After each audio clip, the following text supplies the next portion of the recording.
What's up, guys? This is Kay from Lunarlight Games, and thanks for dropping in.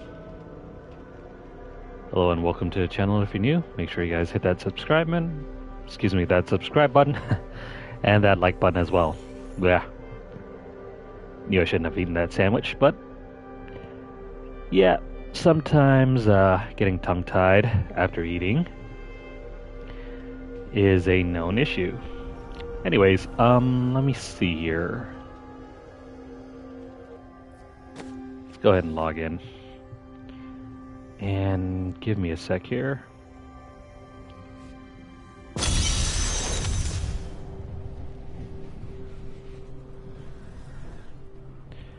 Alright.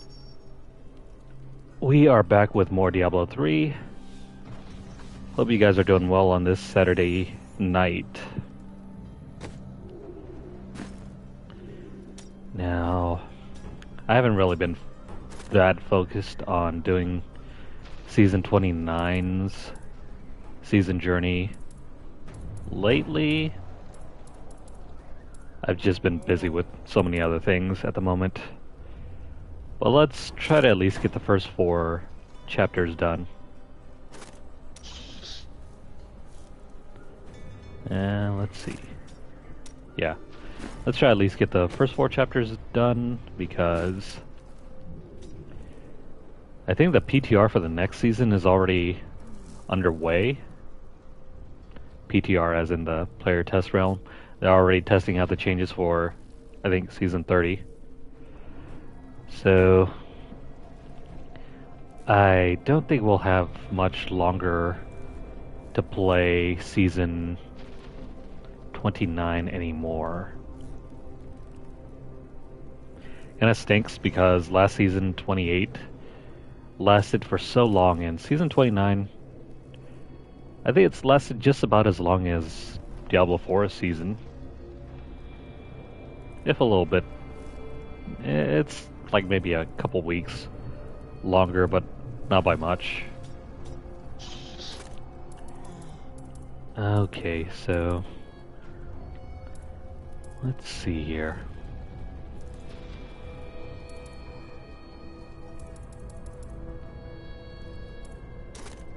You know what, let's worry about Chapter 3 first. Let's go ahead and kill these 2, and then we'll move on to doing a couple bounty runs for tonight. It's going to be a slow session. I apologize for that.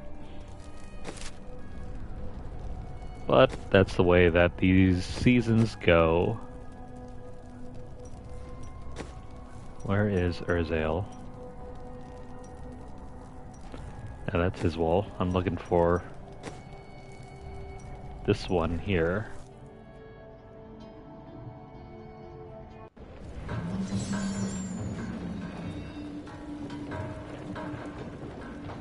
I think part of the reason why I haven't been so focused on doing this season is that it's just been kind of lackluster. The rewards don't seem to be all that amazing. Not to mention the changes for this season are even more underwhelming. The whole Paragon system being capped, A well-deserved death. as well as the changes for the season, the event. All it really is just a better version of your ordinary Greater Rift runs.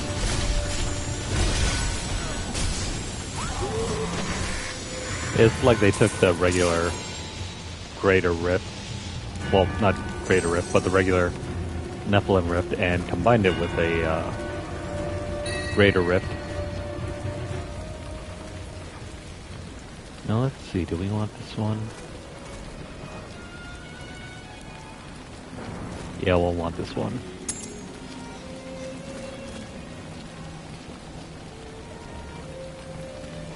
If only for the damage. I am returning to Tal.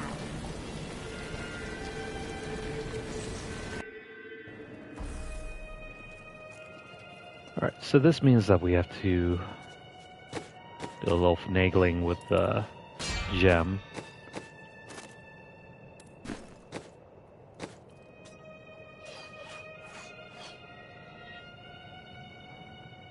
I'd like to use this one, but we got, I think, a better ring at the moment.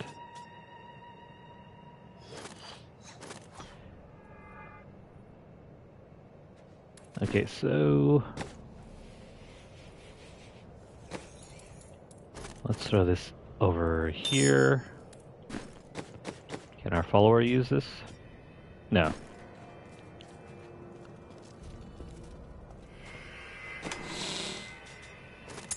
We'll stick that away.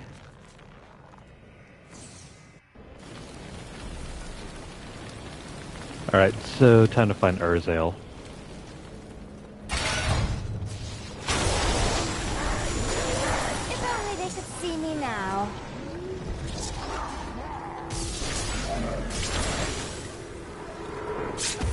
I think in previous seasons, like seasons 27 with,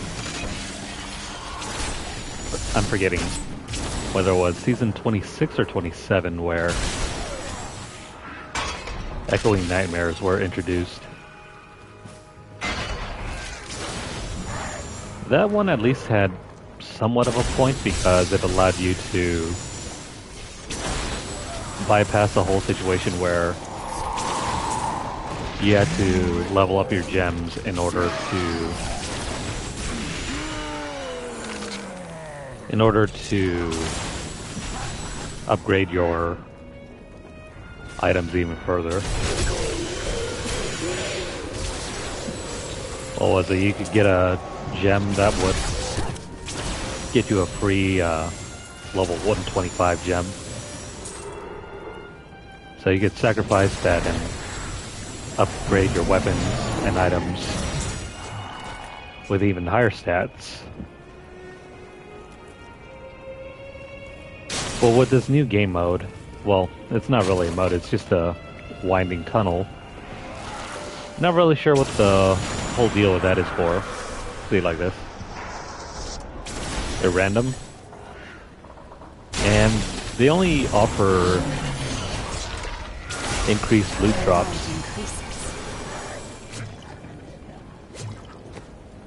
Something that, you know, if you've been doing already, just running through Nephilim rifts for rift keys, I think that's its only biggest advantage. You get increased drop rates to your key farming.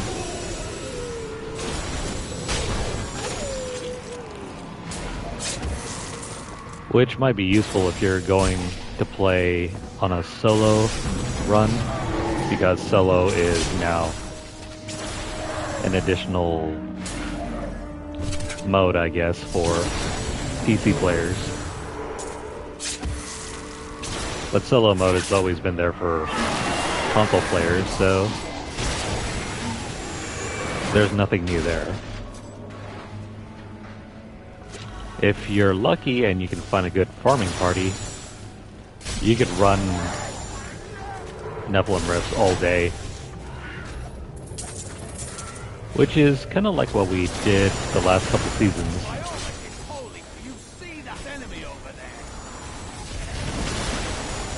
I think back when we were trying to farm those butterfly wings,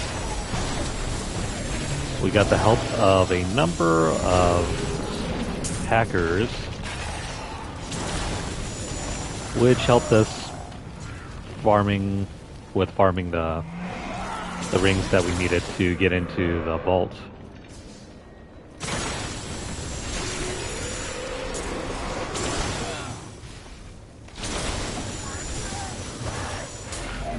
So, you know, the changes in these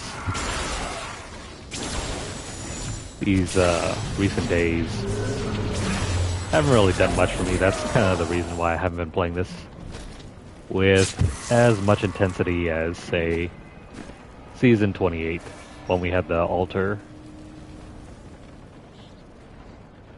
The altar absolutely changed up everything. And for whatever reason, that wasn't brought back in immediately.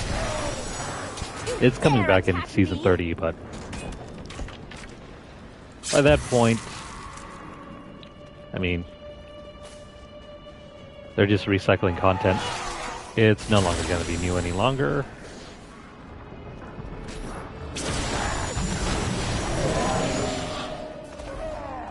So that's a huge bummer, especially on the final, technically new season. My master has...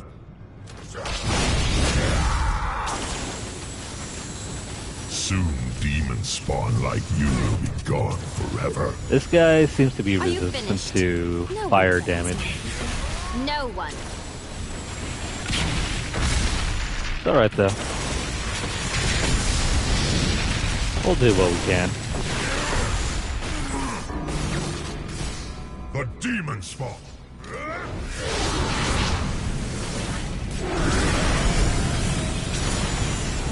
I really should ignore some of these other requirements of the season and just get to spawning my legendary gems. That's something I would have started a long time ago.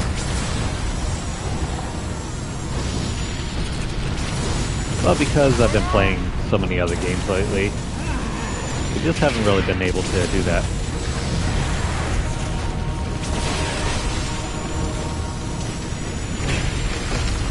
And goodbye.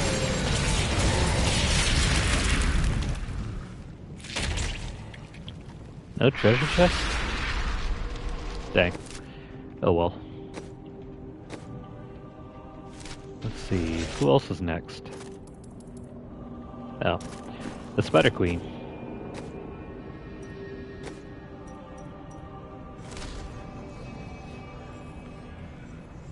Alright, let's head over to the Spider Queen, eliminate her. The air hangs heavy with the scent of terror. And then we can just do some regular old bounty hunting. Your defenses are nothing. I may or may not just go silent for the bounty hunting. Just so I can get some extra players in.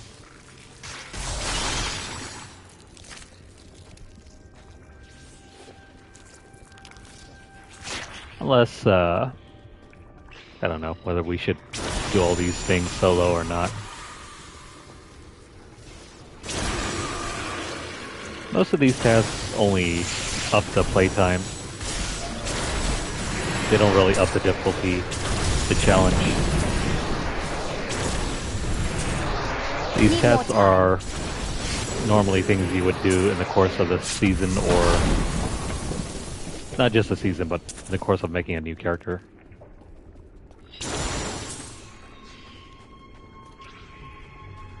You'd ordinarily go around hunting, killing, doing tasks,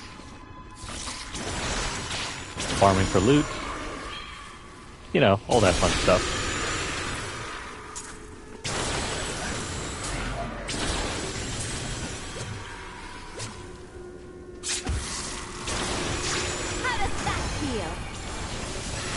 I think it's really important that we go back and do some greater rifts so we can get our gear up. Otherwise, the gameplay is going to be super slow. And the number one thing we want to have right now is the movement speed. The faster we move, the faster our farming sessions will be.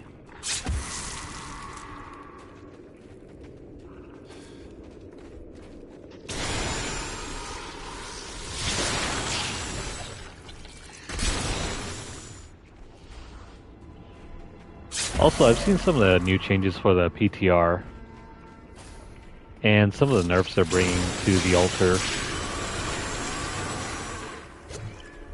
What was it? I think movement speed was capped to 10% instead of 25%. I used to be one of them, ordinary, untouched, until her voice came to me.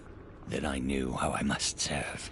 I must kill the one who threatens my mistress and the dark power that created her. I have been chosen. Where's the exit? Maybe over here?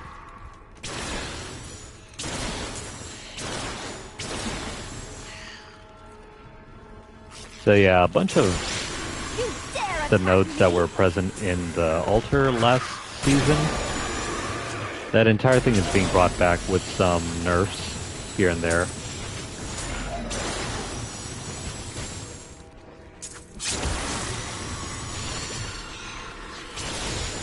I think to a small extent, the altar last season was a little broken.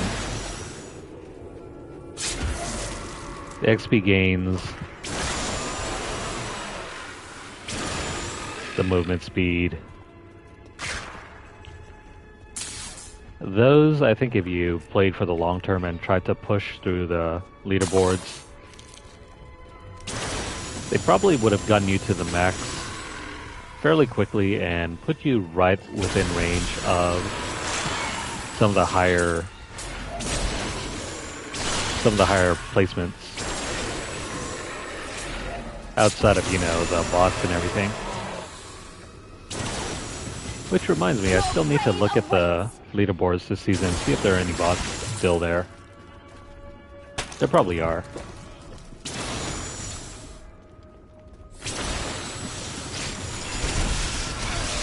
But just to see the scale of the best players and then contrast that with the bots, I wonder how big the gap is.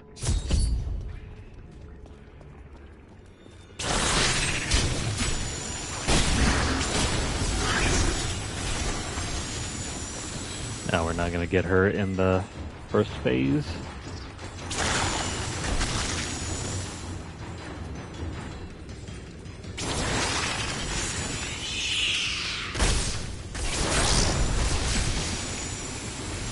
Ah, man.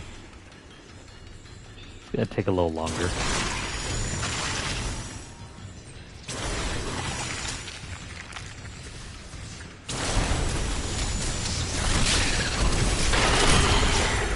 There we go.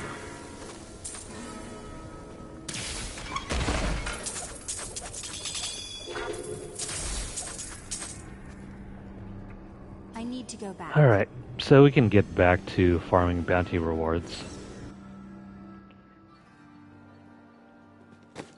We'll probably do that in a moment, but first... I can't do that here.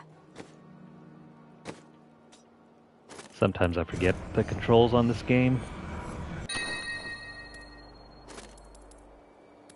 That's what I get for spending too much time with Diablo IV. Of which I haven't jumped back on to Diablo IV recently either. I know they had just a huge update recently. And I haven't gotten back to that to check out everything.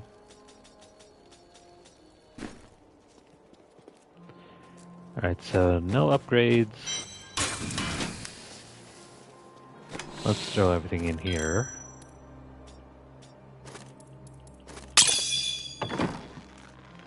Alright, gem upgrades. Do we need anything? Maybe a few more, what do you call them? Topazes?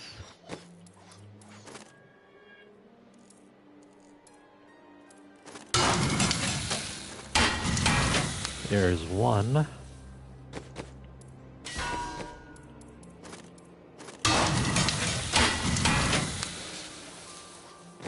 And I'm out of cash, so let's start sticking these in. Alright, as for the rest of our tasks for Chapter 3, yeah, bounty caches,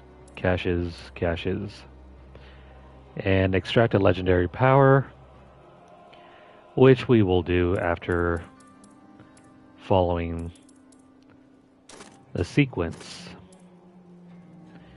After that, we just need to get a socket, Do a bunch of these. I'll get to it in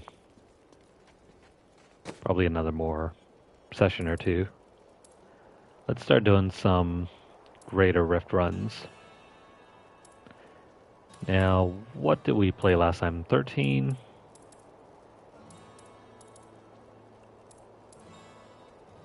Let's do 12.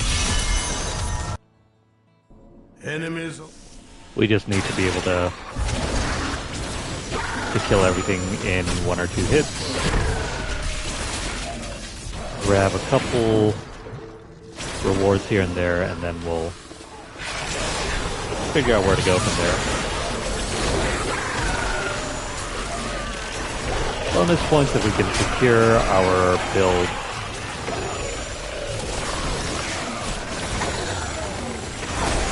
Honestly, that's really what I should be doing right now. Securing my legendary gems so we can start working on that build.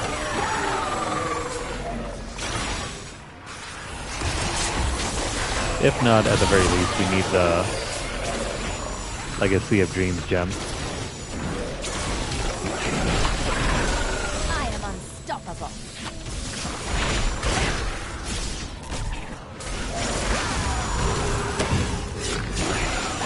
I would probably be further along if I wasn't lagging so much when it came to this season. But I've been feeling kind of burnt out ever since the end of Season 1 for Diablo 4.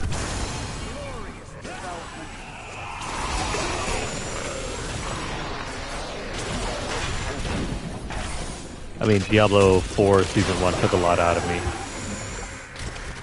And having played through that non-stop all season long, I just don't know if I can sustain the same level of productivity with doing everything here. I like to think the world is safer now.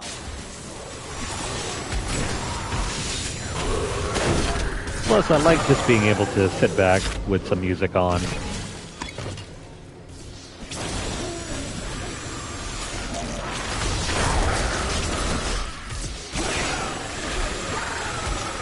I mean, providing commentary is cool and all too, but it's also nice to relax and just completely zone out while I'm doing everything here. I'll probably have to dedicate a few sessions to that because,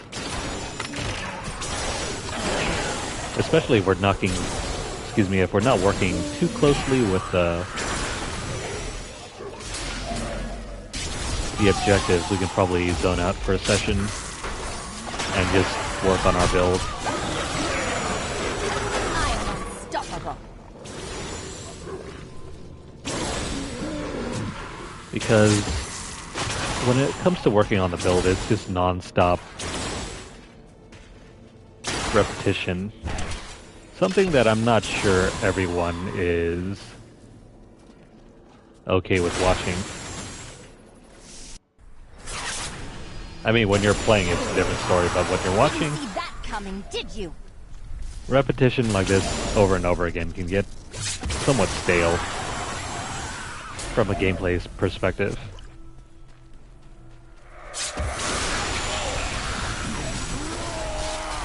I do apologize for that, but that's just the way that Diablo works. It's repetition over and over, reworking your build, testing new things out, rolling for new gear, rinse and repeat.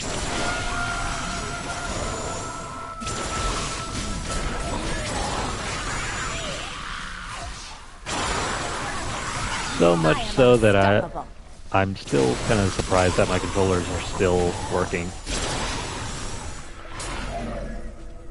I mean, a few of them haven't survived though, but I mean, beyond the stick issues, I treat my controllers relatively well. I don't like smash them or anything, but the sticks, on the other hand, get worn out just because we're using them all the time.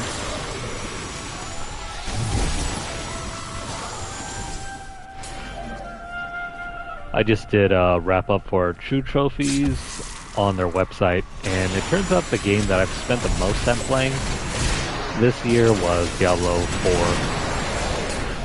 No surprise there. It's in the lead with around 200 hours, which was mostly just spent in Season 1 and the pre-season with our hardcore build. You have triumphed. Okay, so Legacy of Dreams. My name is Izzy. I'm here to help. Alright, so once you have this gem, screw everything else until you have your armor set.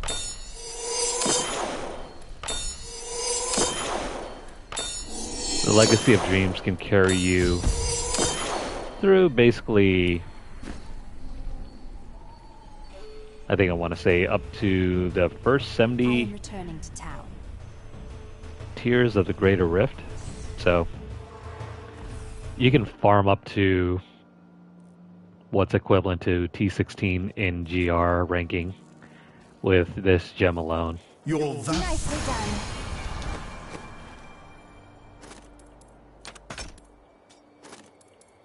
And I guess that's what we'll end up doing. Unless we can get our full build going on. I have no idea if I need this or not. This is also a weird item. Normally I can't remember if you get this through crafting or not.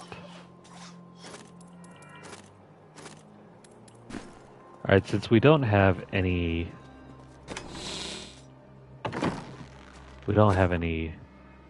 set rewards or set bonuses on, we're gonna stick this thing in. Preferably, right over here.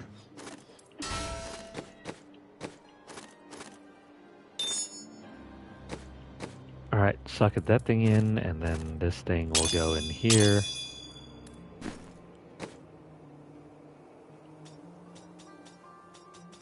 Anything good here?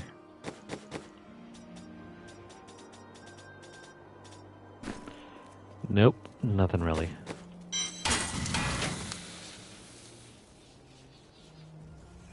This is weird. I've never seen an extra legendary affix here. I mean, we'll throw it in the stash, but I wonder if we can extract that or not. Alright, so that's one GR down.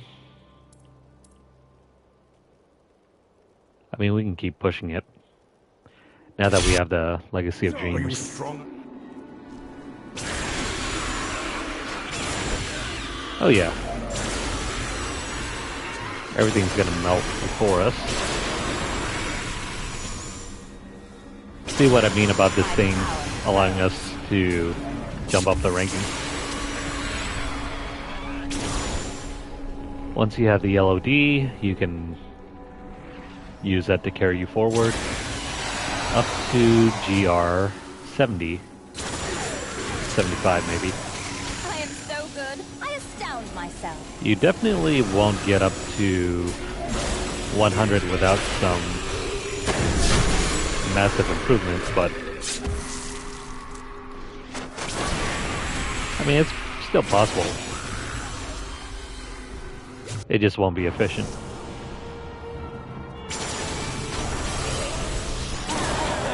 A worthy foe.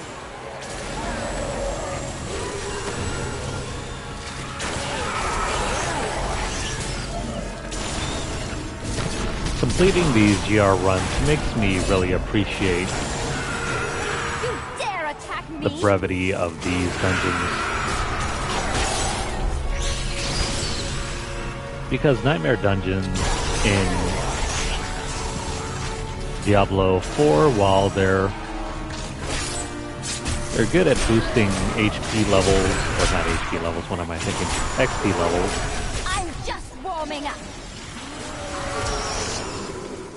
They're great for XP farming, but they take so long to complete.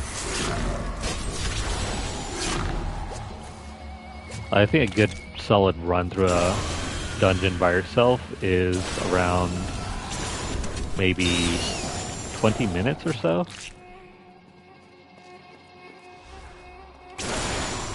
20 minutes, that's longer than the allotted time that we have here for this dungeon.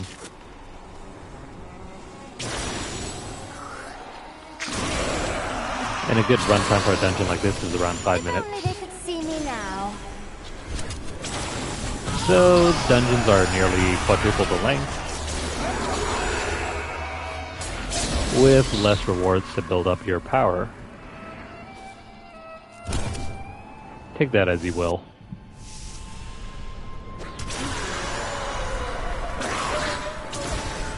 For me, that's a lot of work. Your defenses are nothing. A lot of work and a lot of patience, unless you're running groups. In which case, if you're using a group, you could probably split up.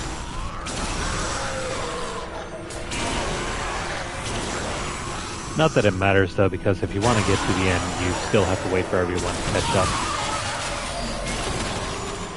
Not to mention the scaling.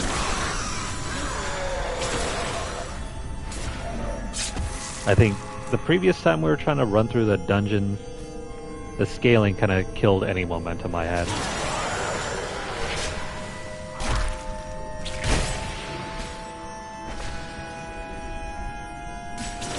Okay. Sorry, just had to scratch an itch there. Grave awaits. My ears and these headphones.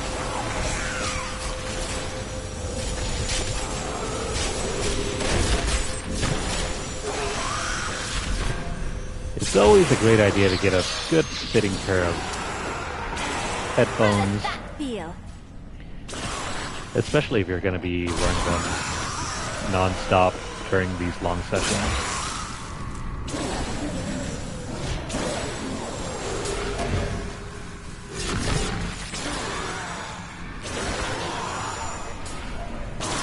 Is that everyone? If only they could see me now. There we go.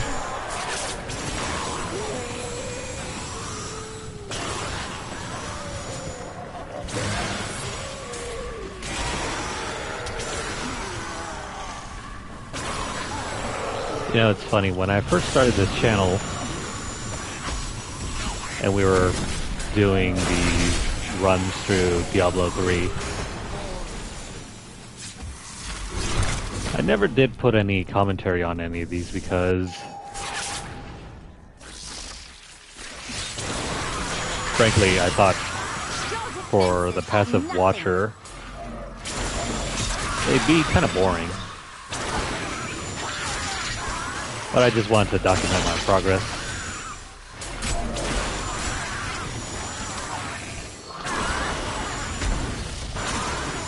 After all, when you're throwing in I'm just warming up to like 40 hours per session, or not per session, but per season, it's good to have a running log of what you're doing, how you're doing it.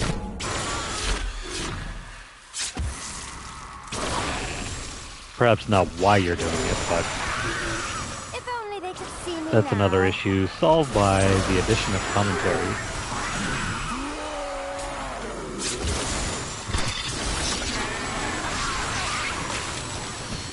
Spiders, so many spiders. Still waiting.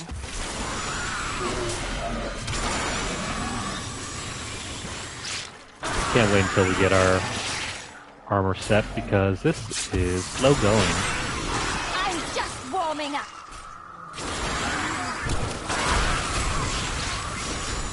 I mean, it's not that slow once we have our build up, but Not ready yet. The Rift Guardian. this is still going to take some time.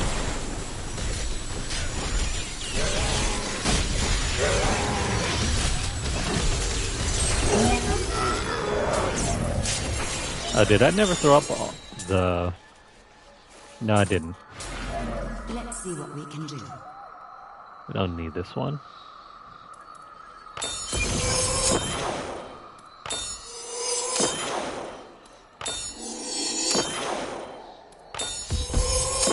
Okay, so all the ranks worked out.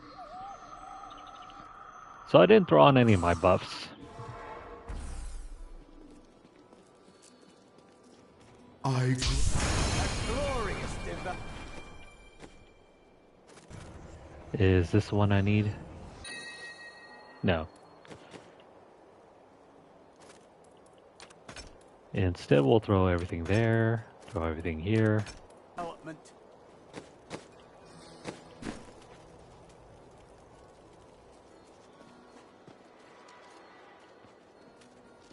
Alright, so where does that leave us?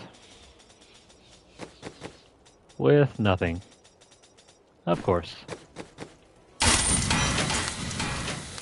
Why wouldn't it?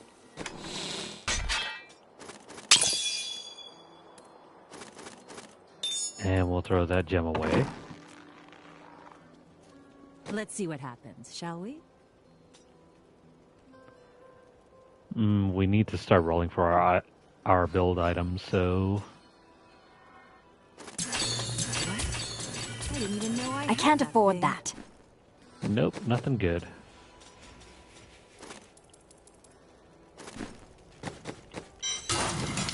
Let's toss everything in there.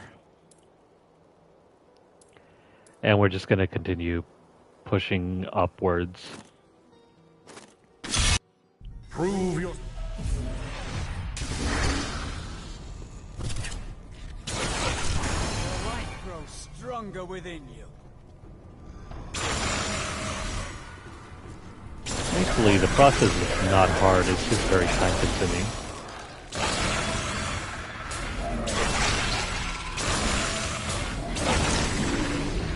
Contrast that with Diablo 4's process, where it's both time-consuming and difficult. It's the worst of both worlds. How does that feel? It feels terrible.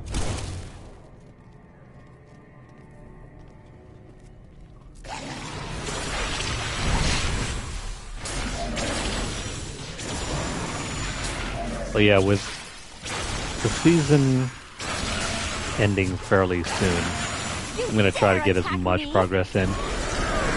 Don't know if we'll be able to create our second character and get done with that, but we'll do everything else though. I'm just not very motivated this season.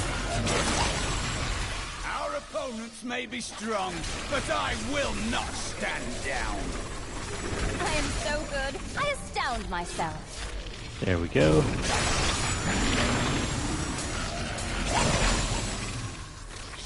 And motivation's a big key here for Diablo 3. Once you lose that, you kind of lose your way in regards to completing the entire season.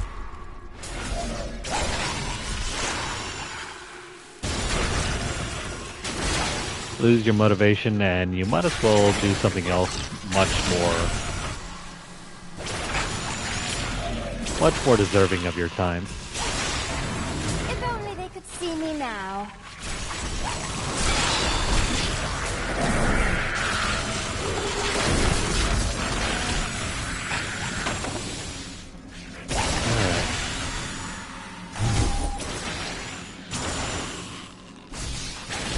At least this farming process is almost done.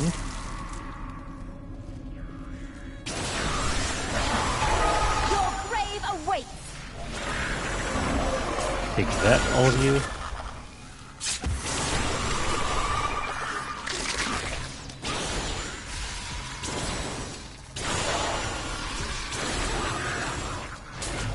I think for the next couple sessions we'll go commentary less and How does that feel?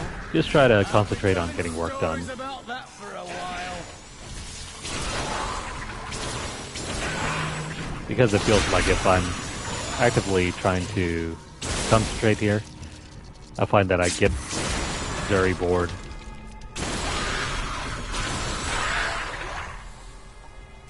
And boredom is not a thing you want to have They could see me now. when completing these seasons.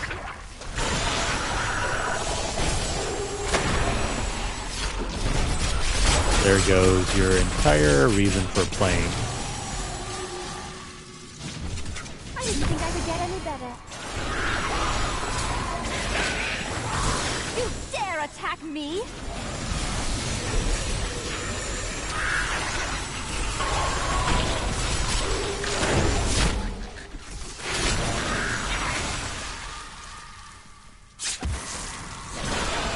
This is also a reason why I prefer playing the monk.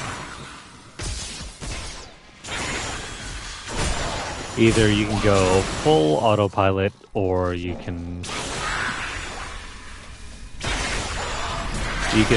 take the time to be very proactive in how you want to attack.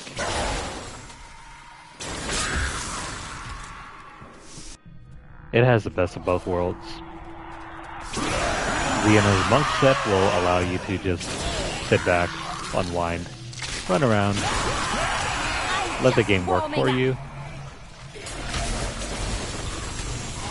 Whereas here we get the worst of both worlds. We have to sit back, but also be kind of proactive in how we're playing.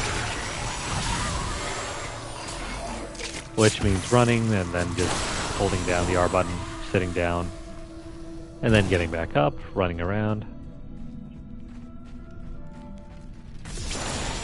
It's not so much as it is tedious, as it is very draining on my wrist.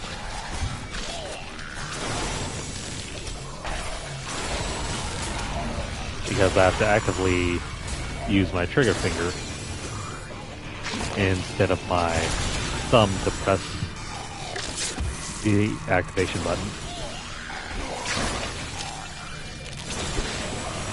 I am so good. I astound myself. There we go. At least we're making progress.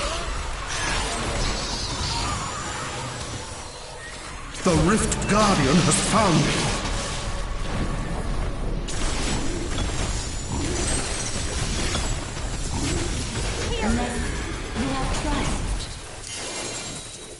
And we're done. What do you need? Bane of the Trapped is normally one we use every single time, but I'm gonna hold off on upgrading that one.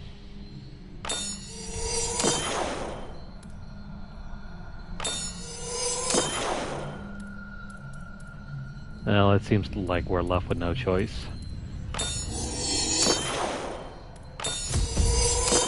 We're too far low in terms of our tier in order to guarantee upgrades.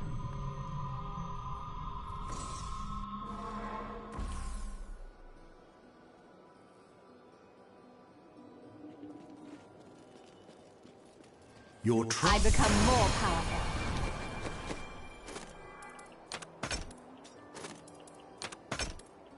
Okay, with that,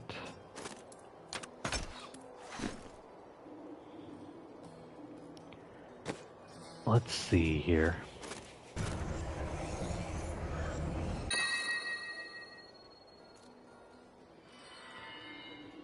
Compass Rose. We won't be needing that. Let me see, is there any build guide I can use at this moment? Oh, hang on.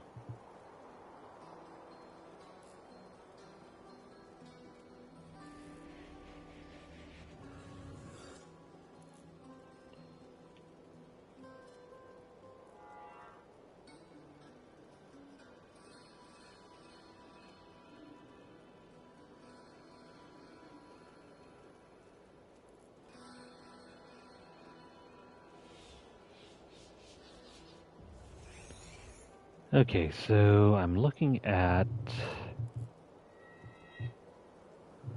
the build guide we need for this season, and what do we have?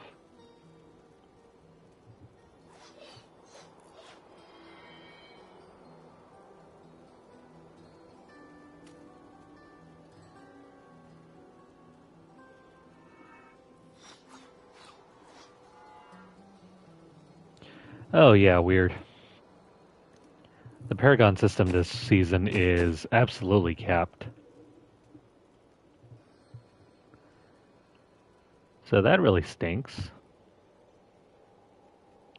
It's not like in previous seasons where we could throw every point that we can into everything. I think we're only allowed like a maximum of 200 points per category. Weird.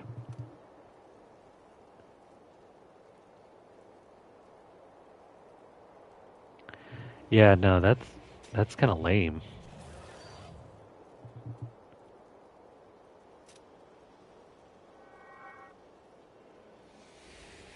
Yeah, we're using Bane of the Trapped, Bane of the Stricken, and Esoteric Alteration. Yeah, so this season is even worse than I thought it was going to be. No wonder why it feels incredibly different compared to previous seasons. A lot of everything has been nerfed to the roof.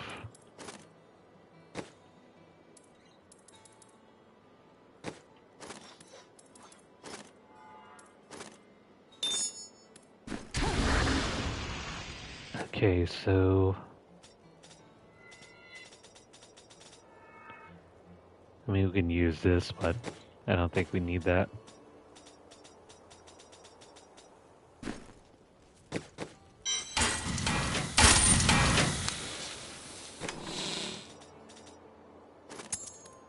Let's stick that away, and more gems.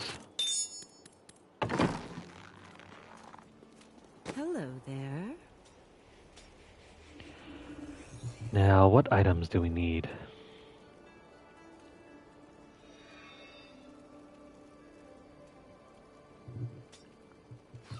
Alright, so our boots are fine. We also have the ring that we need. Let me try and get the weapon, or... Nah, instead of the weapon, let's get the helmet. We don't actually need this one. See you soon. That is too expensive. Okay. Seems like we don't have anything that we absolutely need, so let's move on to the next one. Embrace. These enemies defy all reason.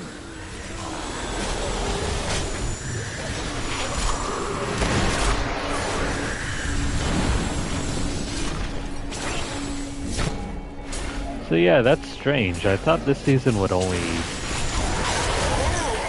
cap you when it came to putting in points for like intelligence or something, but instead, for your Paragon system this season, it absolutely is capped.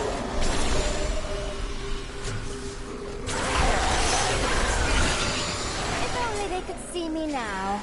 I wonder if, because of that, few players are playing this season, or maybe that has more to do with Diablo 4.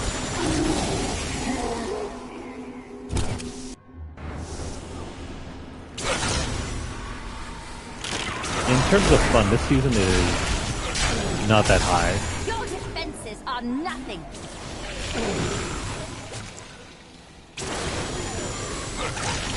It feels like there's like some sort of reset trying to go on, or trying to happen. Trying to make it so builds aren't like super sky high in terms of damage and power.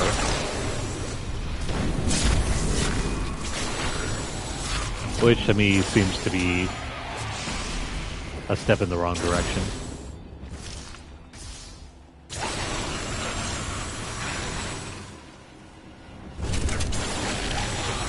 If only they could see me now. Most players, I think, would want to feel overpowered rather than underpowered.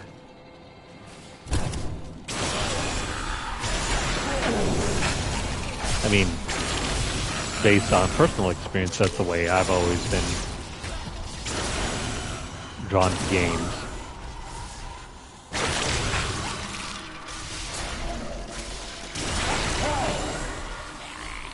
For the next season, they're nerfing or balancing them somewhat. That's for season 30, though.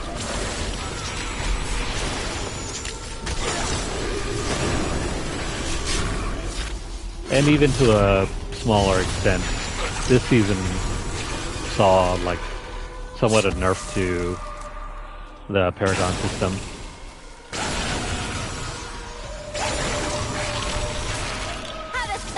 I think that's probably one of the reasons why I felt something was always off about this season. Because your Paragon points are limited rather than unlimited.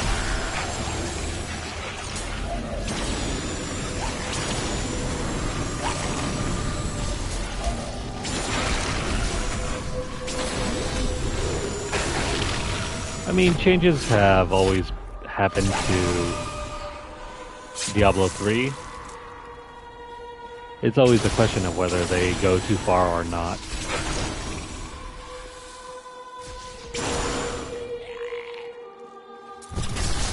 Sometimes the changes aren't bad, sometimes they're for the better.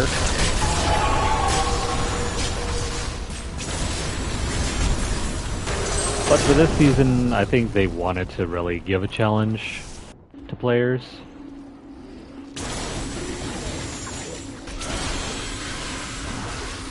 And so yeah, I think the whole change to the Paragon system for this season was not the right way to go about it.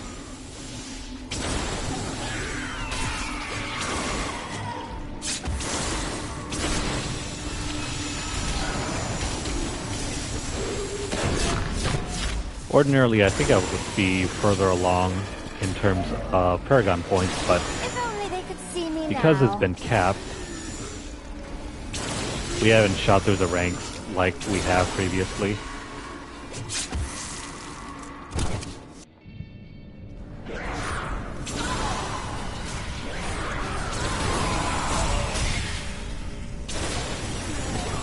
Normally you would take about maybe 800 Paragon points just to finish out the season. I'm just warming up. Based on my experience anyway. You don't even need to hit 1,000. 800 is around the sweet spot for you to complete the season, Your grave awaits. which equates to somewhere around like 40 hours or so.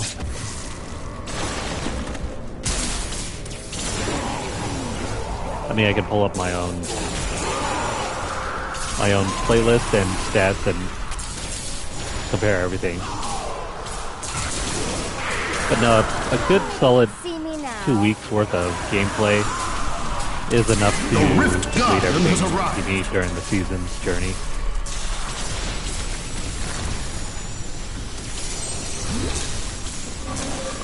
Even less time if you're having help. You have triumphed.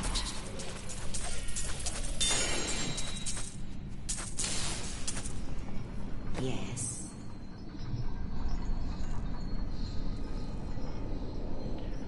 Let's see.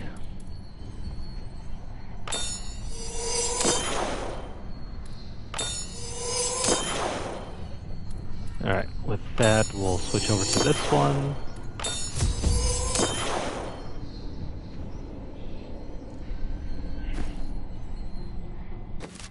I need to go back.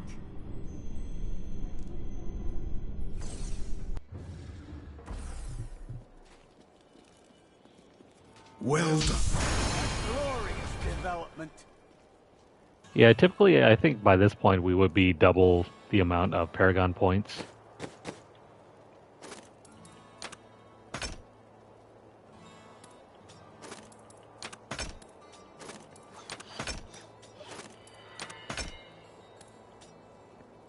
Alright, so hang on, let me see. Since we are very limited with our Paragon points this season, I need to figure out the most efficient way of using these points.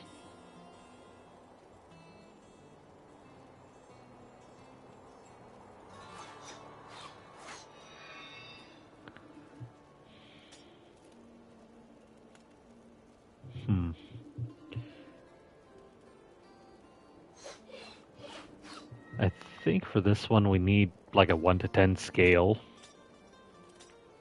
which ordinarily you would do by putting all these points into crit hit damage. I'm just gonna throw that in there for now, and then for defensive stats we need an even split between life and all resistance, so 11 points, that's around 6 here and 5 here. That is too expensive. So you can't do what you would ordinarily do in a regular season by throwing everything into all of these things. You have to pick and choose which ones you want instead of the other method. And this last one, we just want area damage. So we're going to get no resource cost reduction, no life per hit, no gold pickup radius, even though this one's not that useful.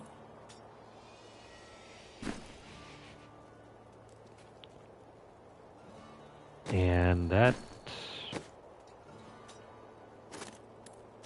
going to wrap up that Greater Rift.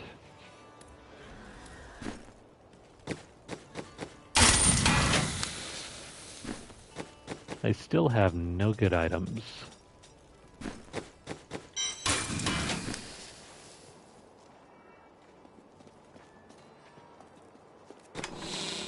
Yeah, I gotta say, I'm not a big fan of this season at all.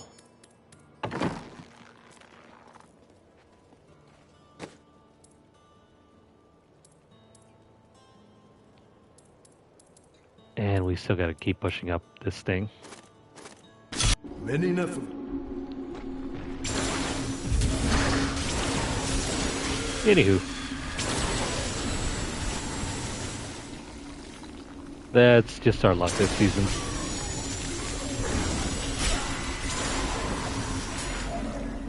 Good thing we have multiple games to play through, because if I was a serious hardcore player of this game, I would be more than a little upset. We'll rip these brutes to shreds.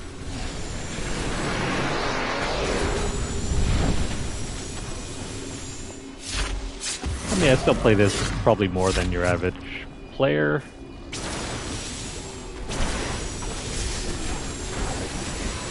But I don't really have time to be upset because we have so many other things to play.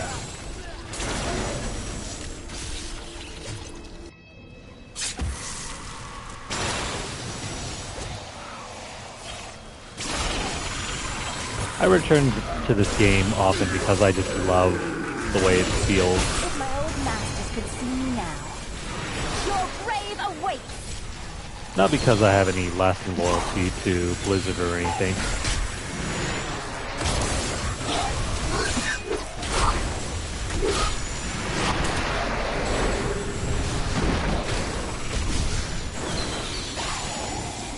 I think in terms of game companies I enjoy most, Nintendo's probably at the top of the chain. Blizzard might be somewhere in like the top 10.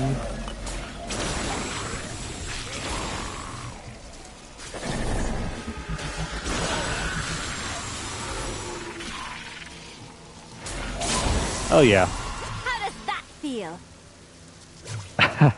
Yeah, in regards to all those game unboxings, some of those were purchased years and years ago. I mean, only some of the newer ones that you see are purchased in the last year or so. Especially like all the Switch games. You dare attack me?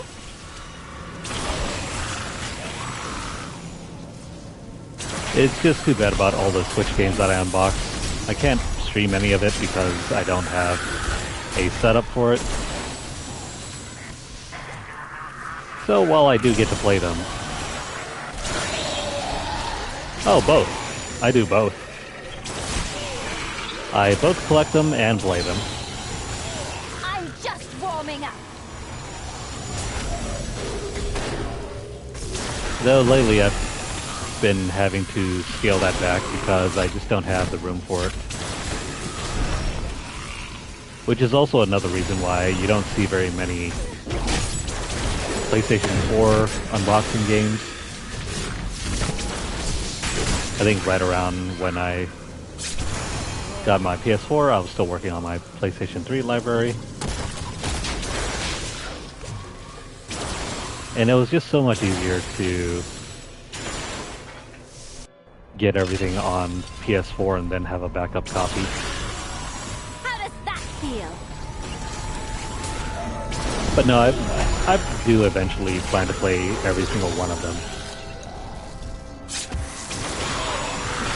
Like what you see on stream for the channel is only a split fraction of what I actually play.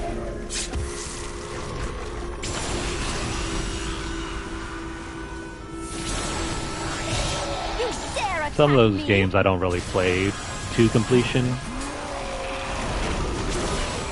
Not in any rush, I mean. I do complete them, but not for the same sense that I do for the channel. Like for the platinum and everything.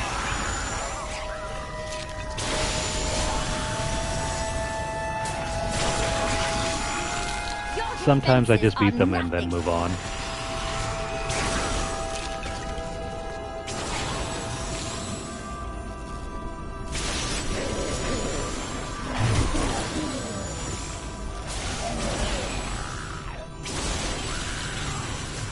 You know, it's funny because I still have a ton of more games to do unboxings, but lately I haven't been filming the unboxings because, well, I've been kind of busy, and with daylight savings time screwing up everything, it's difficult to get the right lighting for my videos. My knowledge increases. I tend to use natural lighting.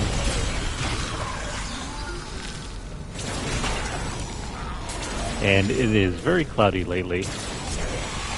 Not to mention, sun goes down at like 4:30, so I'm just can't really rely on any sunlight when there isn't any.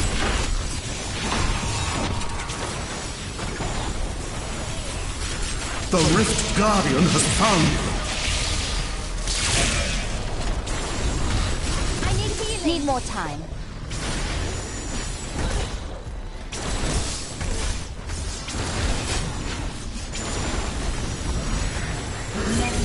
You have triumphed. There we go.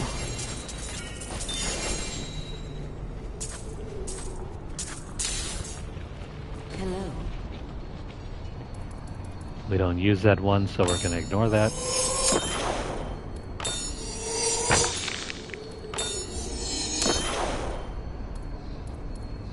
And then we'll throw in this one.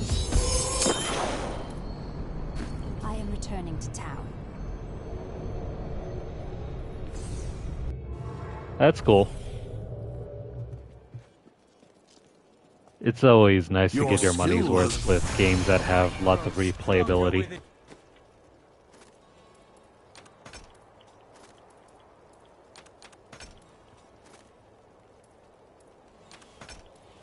As for me, I tend to play almost everything out there.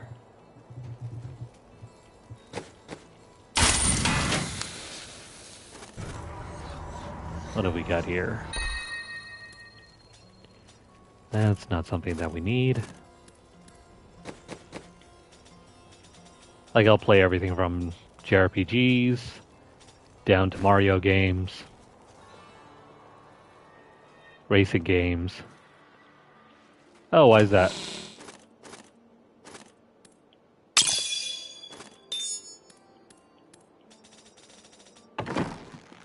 I too have felt buyer's remorse, with some of the games I've pre-ordered in the past.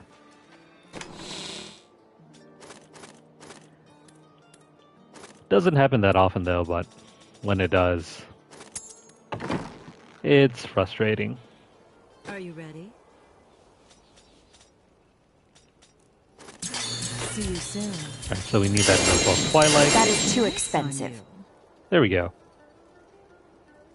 This is the helmet that we need.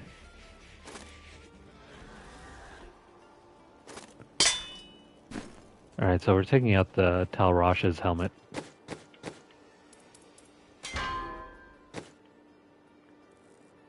And then we're gonna socket this thing here.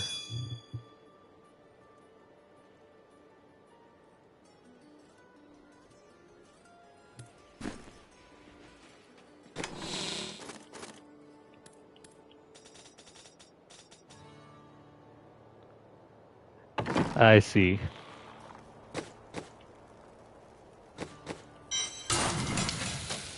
Well, you should never really regret the time that you enjoy spending on any one game.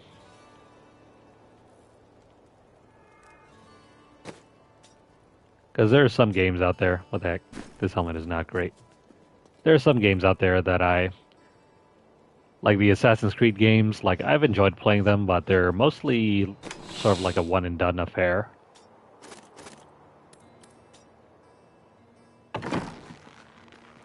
Let me transmog this thing.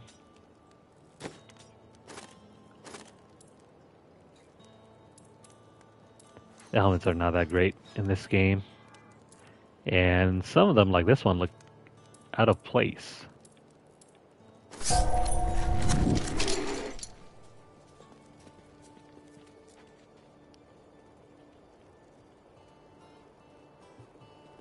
Like when I was younger, back when this was around like maybe 2010-ish or so.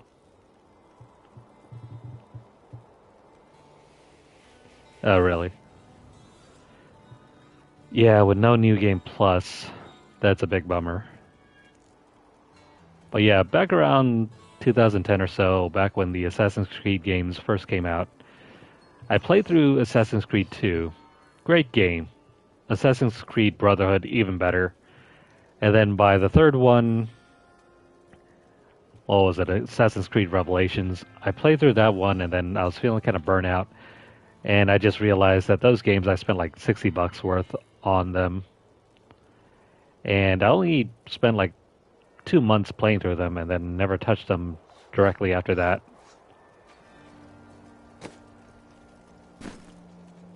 It got me to thinking like, maybe I should stop buying certain games like that on release date. But then, as you can see, I totally disregarded my own advice with my entire collection. Enemies. Still though, I don't regret actually purchasing them. It's more the fact that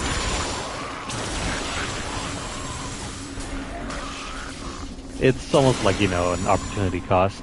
Should I have spent it on that when I could have spent it on something else?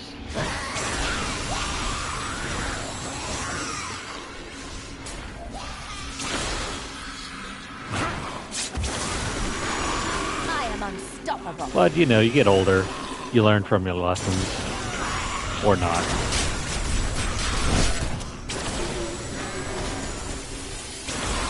Like for me anyway, I don't really purchase licensed games all that often. Like I will not touch any sports games, Your defense movie is tie-ins, nothing. that sort of thing.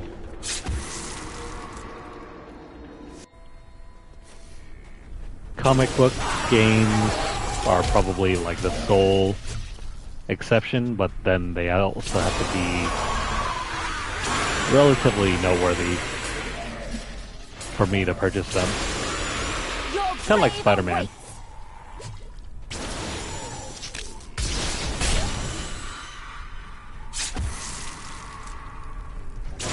Yeah, $130 for the ultimate quote edition. $130 is insane. Didn't see that coming, did you? Considering I came from the era where most game purchases were around $60 unless you were to get like a huge collector's edition. Then they would cost like around, like as far as I remember, like the biggest collector's editions were around $79.99, $89.99. Really big, expensive ones would be like $100.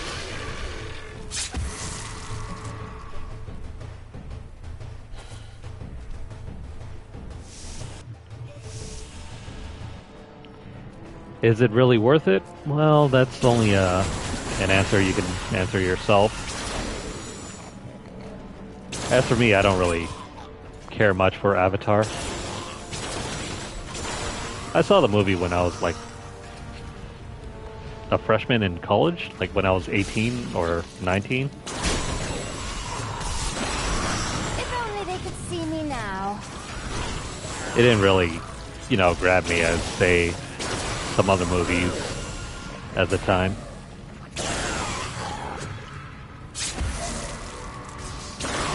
Heck, I was really a big fan of the Hunger Games, but they never made a game in that style, did they?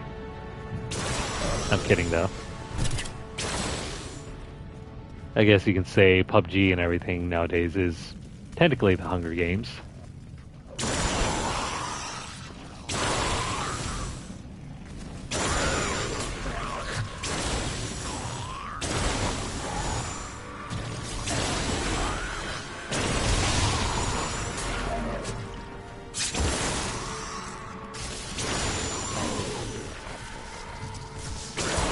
Yeah, so that's really my stance on licensed games like that. If I don't really care for it, it doesn't make a difference to me.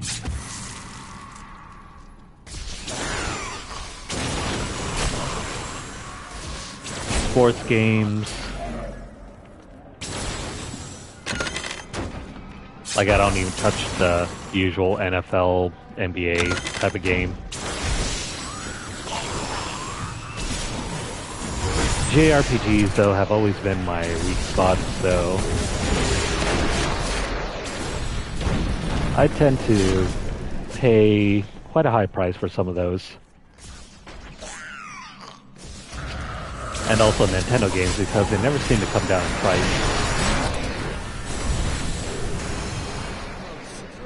And especially exclusive games, like games that you can't really get anywhere else.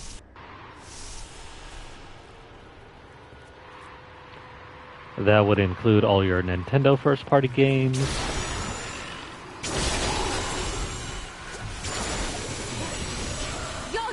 Sony first-party exclusives. Yeah, I wouldn't touch those games at GameStop with a 10-foot pole.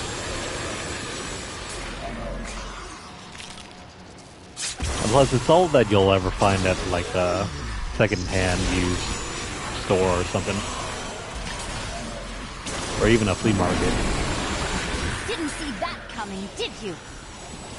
I've been trying to use flea markets more often lately to see if I can find some older retro games.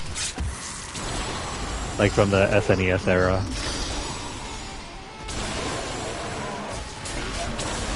Stuff that would be nice to have.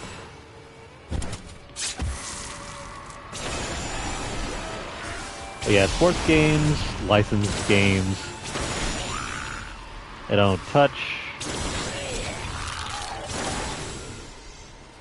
Like even stuff like from Bandai Namco. If only they could see me now. I wouldn't touch either.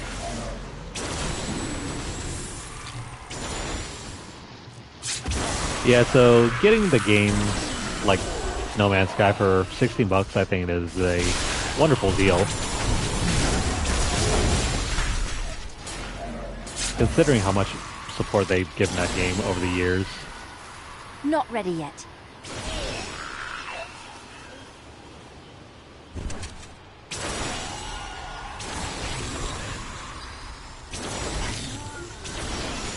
I mean, that game came out in, like, what? I want to say around 2019, 2020.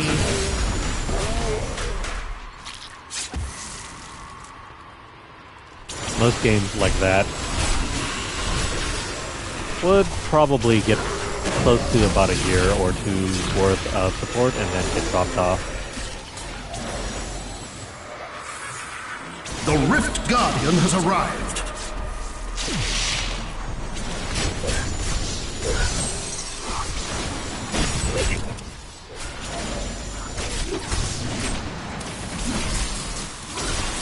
Come on, you gotta go down sometime.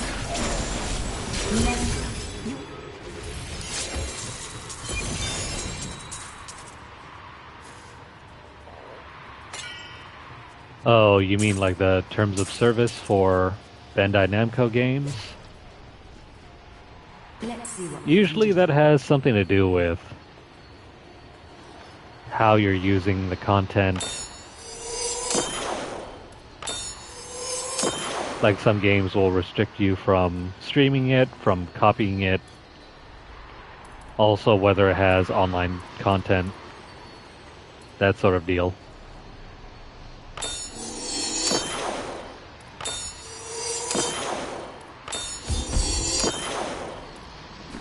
I need to go back. It's nothing that the average person really needs to worry about.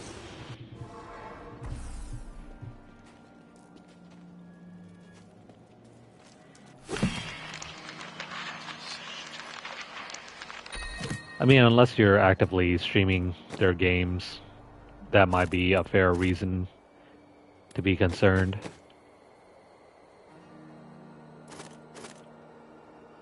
Let's see, do we need this thing? Let's throw it on.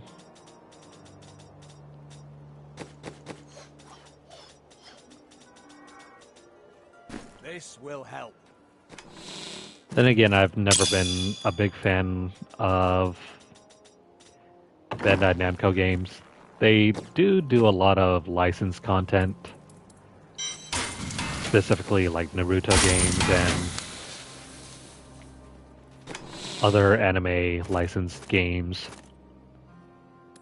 I need to throw this one on, but how? I need an amulet with a you socket. look like you could use a new item of, what? I didn't even know I Bad luck. had that thing.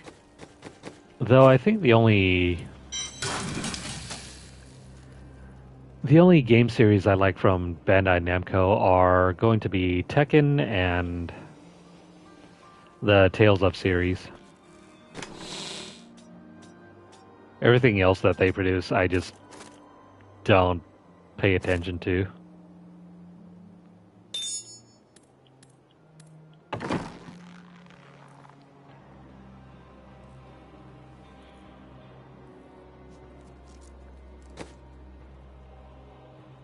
I think usually when it comes to uploading or streaming, it's like a money issue. Like they don't really want people to unfairly profit off of their IP. Your trial. If my old masters could see me now.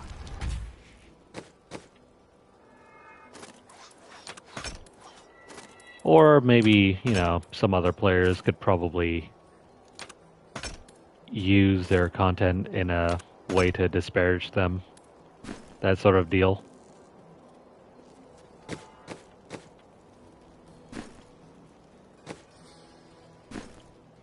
It's not usually malicious, but it can be a concern when their practices and policies are a little too broad. Let's see, I don't have any... Yeah, I'll just keep pushing. Yeah, JRPGs I don't think they have an issue with. Because that's like original content. I think it has more to do with like the licensed stuff like Dragon Ball Z, One Piece, Naruto. Stuff that they license, well, they get licensed to make games for. I think they own Tales of Vesperia, so that's not an issue for them. Like that's their own original content they make. It's more your Dragon Ball Zs, your Naruto, your... Well, what was that one other... Not One Piece, heck was it? My Hero Academia, that kind of stuff.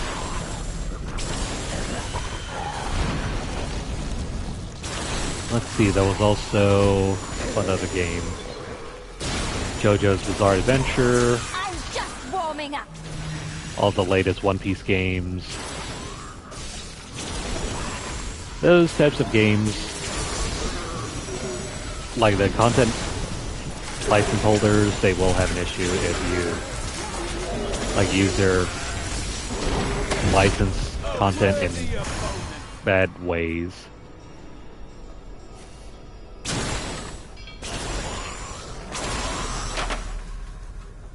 Yeah, as far as that, I don't think it's Bandai Namco that personally has an issue with it. It's the creators of DBZ, or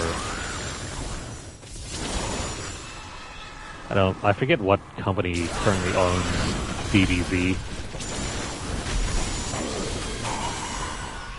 Like, Nintendo's also pretty infamous for screwing with channels that have a lot of Nintendo content. For a long fight.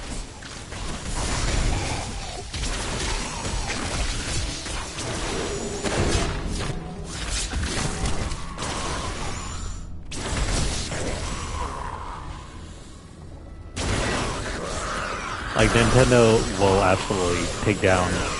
Well, they won't take down, but they'll, like, restrict your revenue if you use their content in a certain way.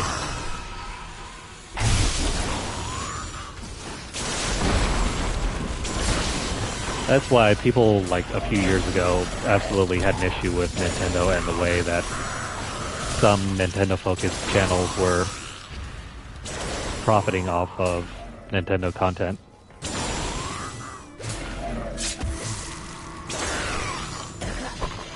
I think that issue sort of got resolved, but not really, because if you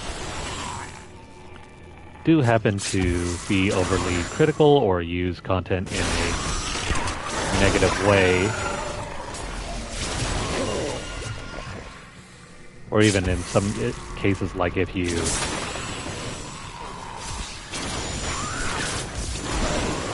I think it had something to do with, like, music issues, music licenses.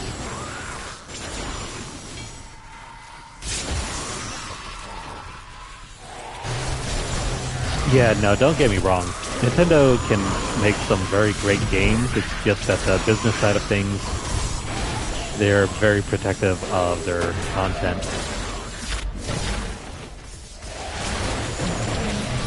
I mean, they have the right to do that, but it just makes you, as the player, as a fan,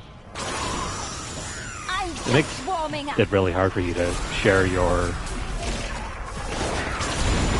appreciation for that sort of content. And also, if you happen to be like a content creator, it's really hard to use their material.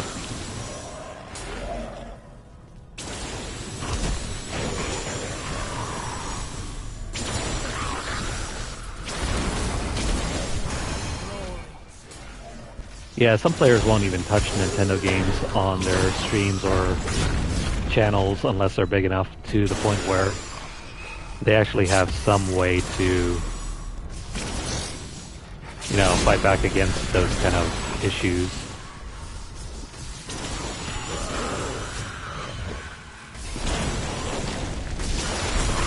Your grave awaits. But if I remember right, there have been some,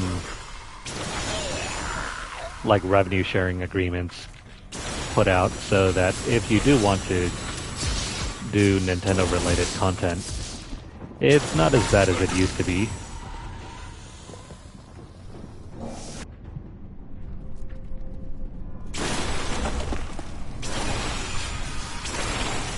How does that feel?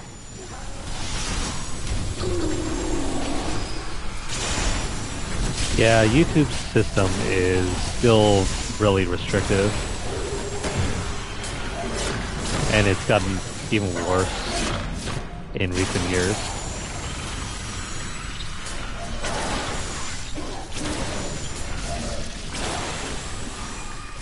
I remember back in like 2000, what was it, 2013, 14 or so? It wasn't nearly as bad. Coming, did you?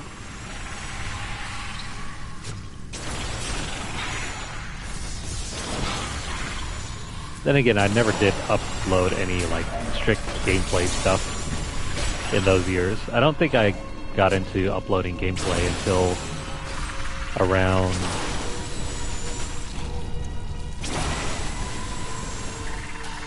I want to say 2015-ish. You dare attack me? Though I did upload some other stuff back in like 2012. Fun times.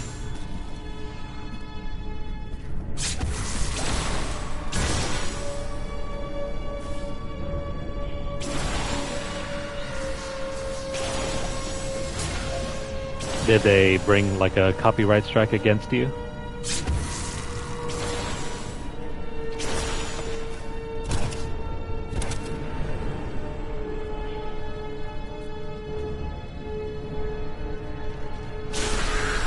I am so good. I astound myself. Yeah, that can be an issue. If you have copyright trolls, unless you know how to navigate the systems,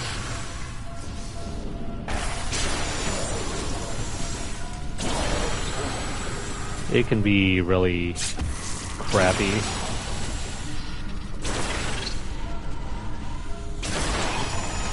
Your defenses are nothing. Especially because fair use is kind of hard to defend unless you have some experience with it.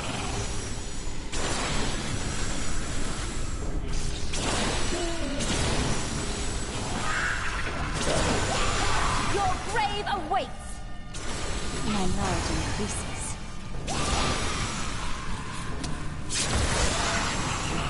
Yeah, that can be an issue.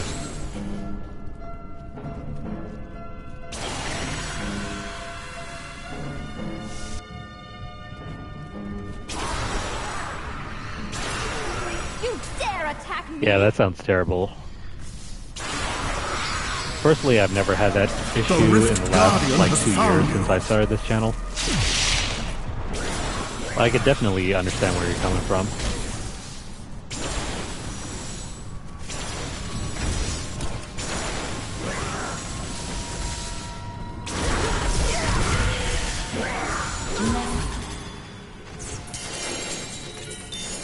So, was there any way that you were able to recover your channel, or do you still have that strike against you?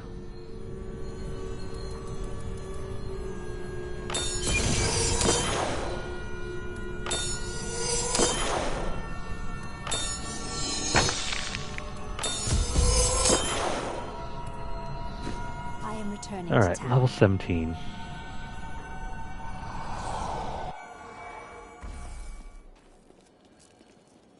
A fight. Nicely done.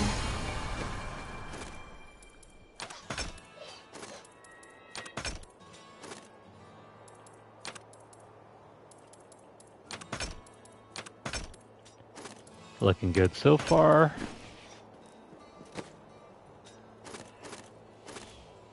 Yeah. Don't have any good gems. We're actually 2 out of 3 gems that we need for our build. We just need esoteric alteration.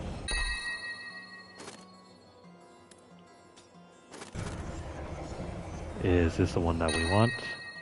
Yeah. Alright, so now we have Tal Rasha's Relentless Pursuit. We actually want this armor piece.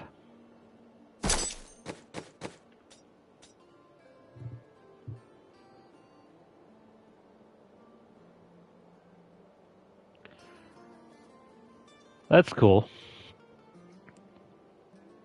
So that's fortunate for you. Unfortunate for the people that perpetrated that against you.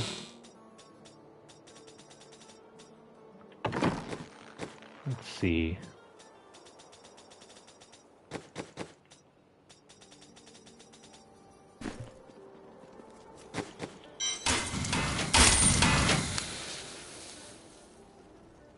And we're gonna keep these.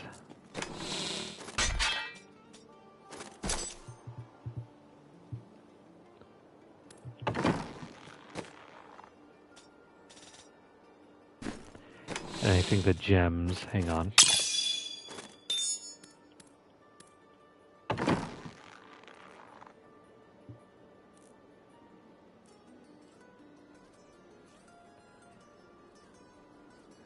That's cool. At least those folks got what was coming to them. Such a brave soul. Alright, so I need a new amulet, but hang on. Let me consult the build guide. What can we pick up that doesn't require a crap ton of shards?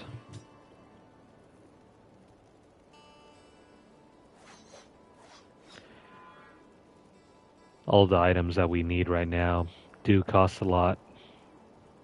Actually, hang on. I think I can probably switch on over to my... Instead of using Disintegrate, I think we can use the Meteor stuff now. I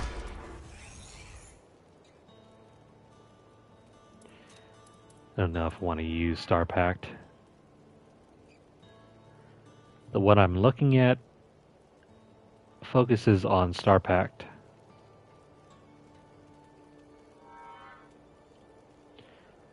Alright, so let me adjust my build right now.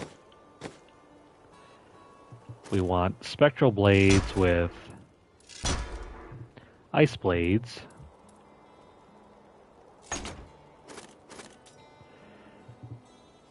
Black Hole with Spell Steel.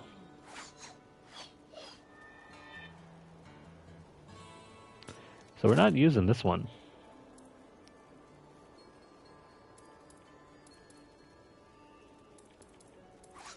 Here we go, Black Hole with Spell Steel.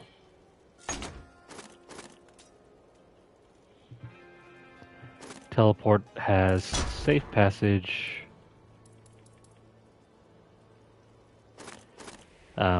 We'll switch that one later. Shocking Aspect, here we go. Spark Flint is fine.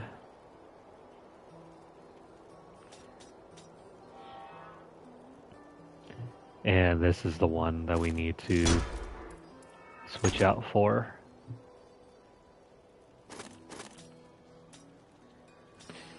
And then passives, we want Audacity.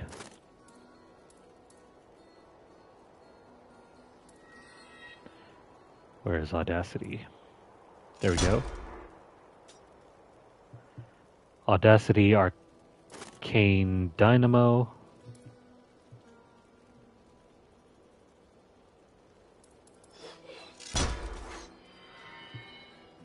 Illusionist. And the last one, Elemental Exposure.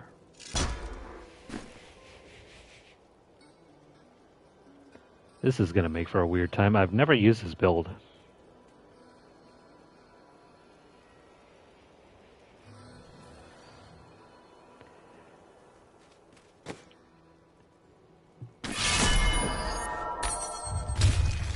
No, wait.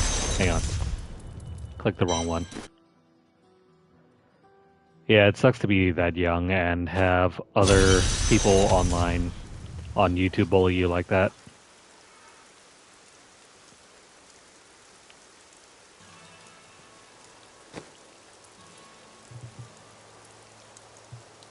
Well, that's one of the reasons why YouTube needs a better system for sifting through the fake stuff and the actual real stuff.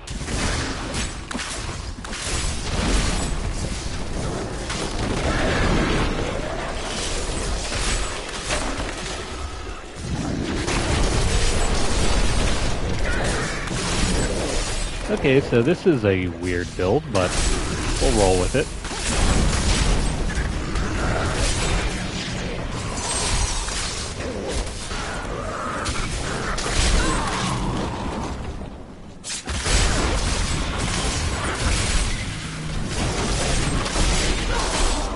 It's pretty neat, though. I could do that there. A worthy foe. Didn't see that coming, did It's you? gonna take some getting used to. I don't exactly have all of the items we need, but still pretty powerful.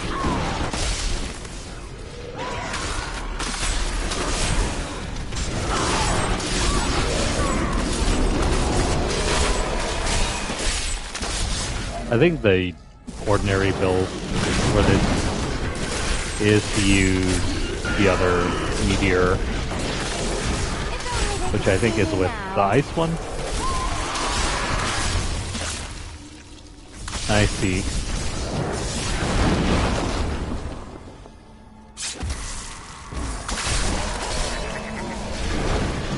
So, am I correct in assuming that your new channel is this one?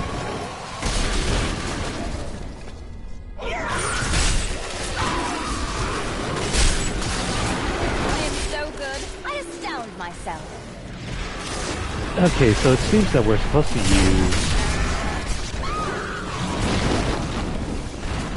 use ice blades to build up our arcane power. It's kind of difficult at the moment because we don't really get it much back. How does that feel? And then I have no idea what the heck black hole is supposed to do.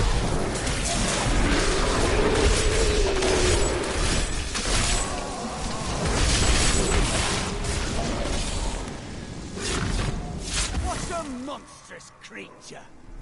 Still though, this is a strange but cool variation on the usual meteor build.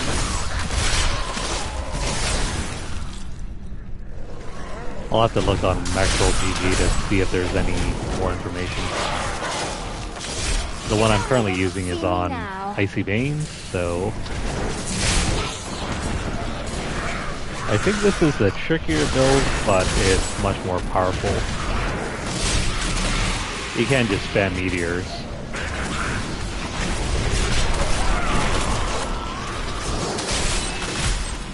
I don't have enough arcane power. I think as long as you have some arcane power, you can throw down the meteors.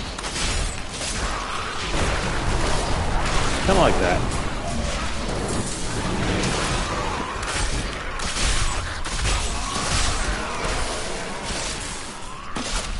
Still waiting. I wonder.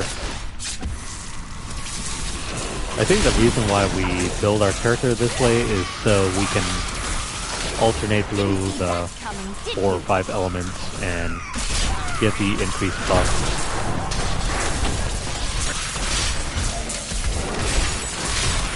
I need arcane power. If my old masters could see me now. Well, this is pretty fun. If only they could see me now. Need more arcane power.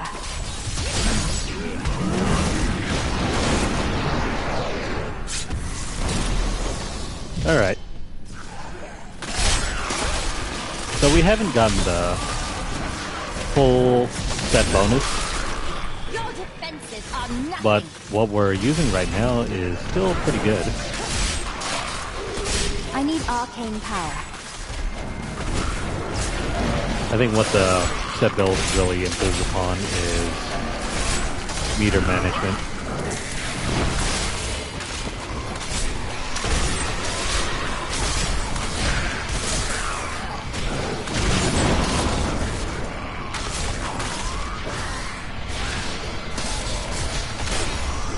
It's still rather slow though, at least right now.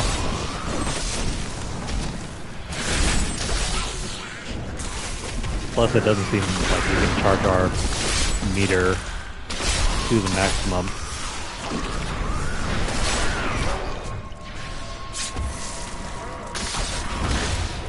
It's still going to take some experimentation to see what the best rotation is for our skills. I'm just warming up.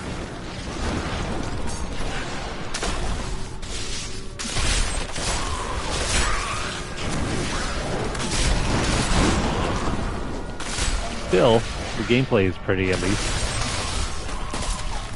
And much more visually interesting than just spamming a whole bunch of meteors. Your defenses are nothing.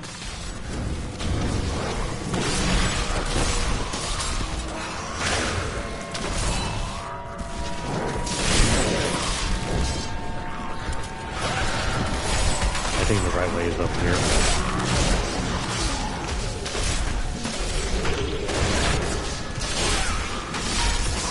Alright, so this build is not yet taking into account the cube or the actual weapon that we need. Didn't see that coming, did you?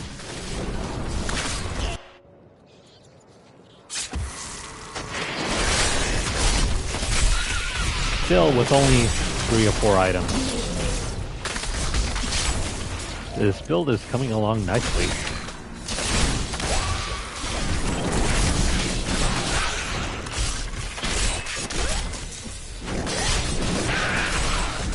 I don't have enough arcane power. I think once we get the meteor issue out of the way, then we can run around throwing out meteors whenever we feel like it. And then we can cast Ice Blades to get our skill rotation in. Need more arcane power. Your defenses are nothing. We'll rip these brutes to shreds. And then Black Hole's another thing. How are we supposed to The keep Rift using this? Guardian has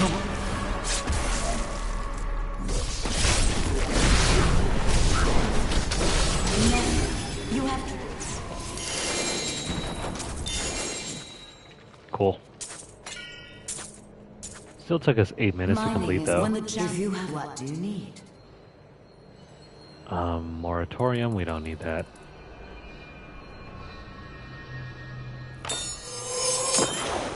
Let's get this down to 60%.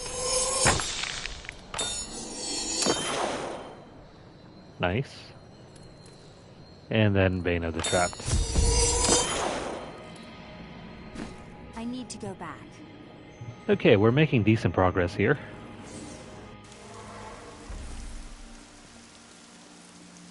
We're actually My power getting to grows. use Meteor now instead of our leveling build.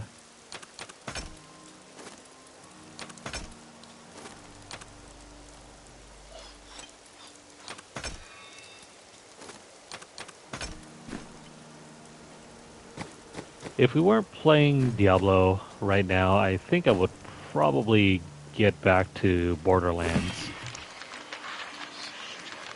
I miss playing that game. No, we don't need this. Yes, this is a better item. Let's throw this on. Veer's Fantastic Finery.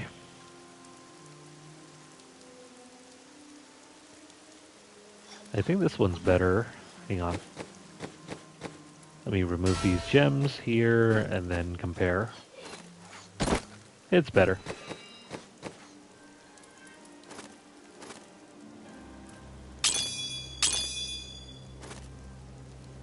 And then we have a whole bunch of topazes to make.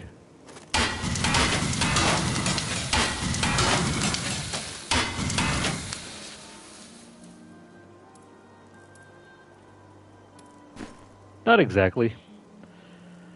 The only huge damage sponges in Borderlands are the raid bosses.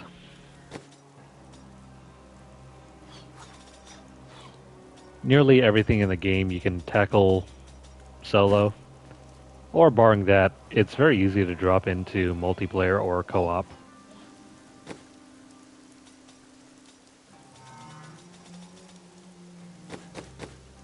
It's a FPS game. But it plays more like a Diablo-style game. That sort of deal.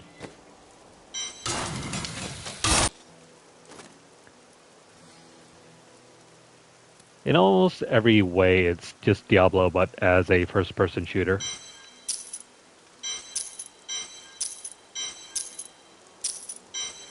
And it's not quite as restrictive as, say, Destiny.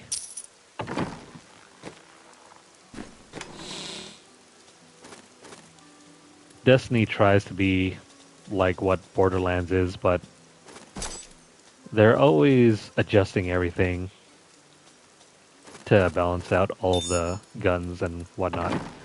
Borderlands does that to a lesser extent as well, but because people tend to play that game less over time, they'll do their adjustments early on, and then later they'll just let the game just roam, and they'll just let everything cook. Plus, it only really matters, like the stats on the guns only really matter for late game. If you're playing through the early portions of it, it doesn't really matter which gun you pick up. They're all equally powerful.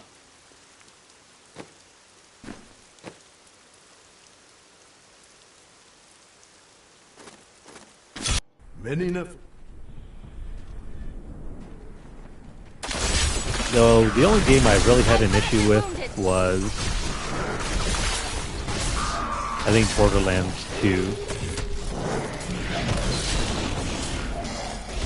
That game's late game, well, end game really. The end game on Borderlands 2 is kind of wonky. Borderlands 3, to a lesser extent, isn't as bad. It's actually really fun.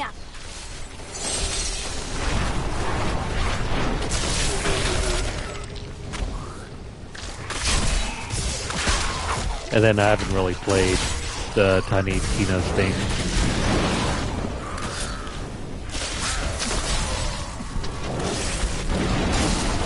Tried to get started on Tiny Tina's and then got distracted with all these other releases. You dare attack me? But I did manage to get the platinums for both the pre-sequel and Borderlands 2.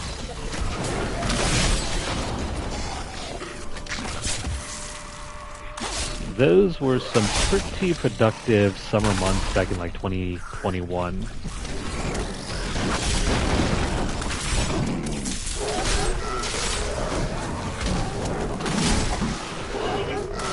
How does that feel? Yeah, sure, some of the raid bosses were really spongy. But there were like glitches and exploits that you could take advantage of, so it wasn't like a huge deal. I don't have enough arcane power. I'm just warming up. Especially because the majority of the game can be played offline. It's only if you want higher drop rates that you have to be online with other players.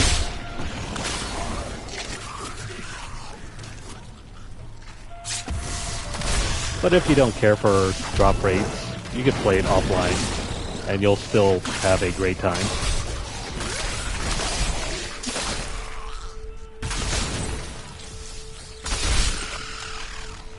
Which is pretty much what I did for all three games, or four. If only they could see me now. I didn't really care too much for the pre-sequel. The weapons were kind of underwhelming. But definitely Borderlands 1 is really good. Borderlands 2, story-wise, is really good. Even if I just really hated the endgame stuff. Borderlands 3's story was pretty bad, but the gameplay was just top-notch.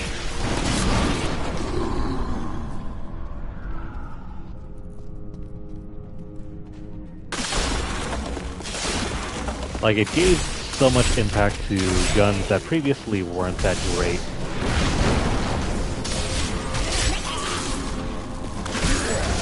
Like shotguns, for example.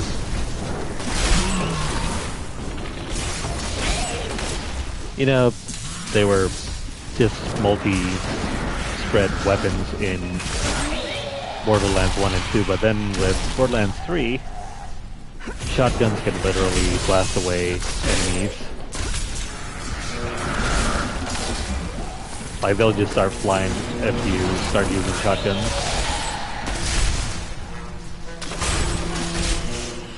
Plus, there's the whole elemental rework in Borderlands 3. How does that feel?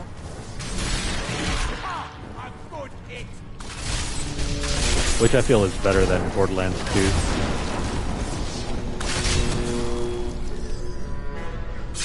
Borderlands 2 has a similar issue to Diablo 4,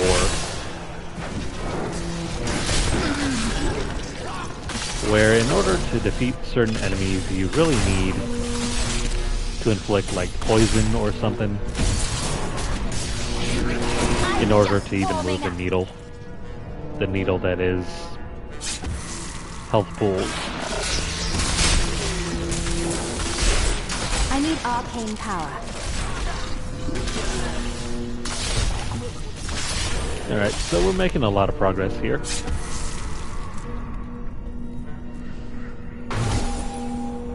Even if we might be a little slower, but that's fine.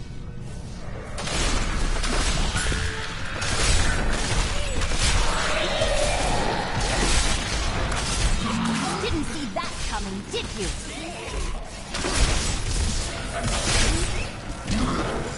The biggest draw for me for this season is just to be able to experience something new.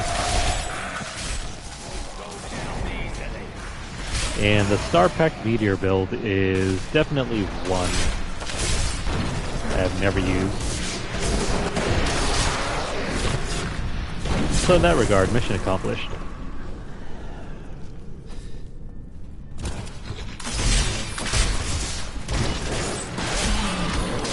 I'm just warming up. Take that, all of you.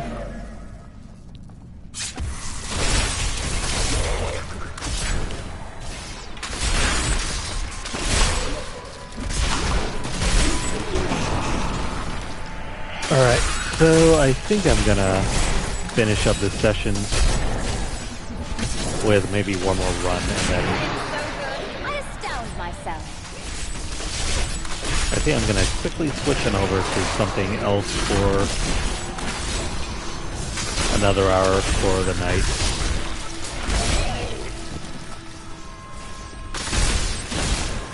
I've been really meaning to start on a quick playthrough of some other games.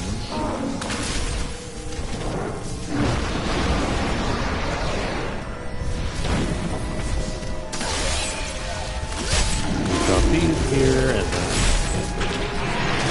You dare attack me?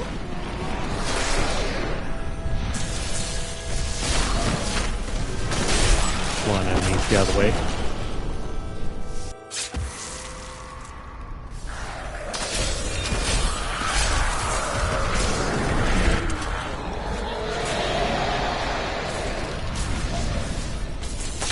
There we go. How does that feel?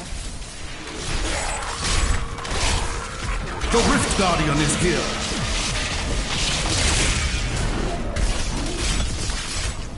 I'm injured. Never. You have triumphed. Okay, cool. Yes. We are making progress.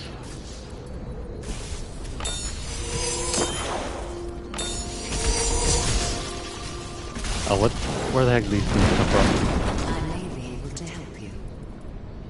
Okay, so 60, let's throw in 2 here.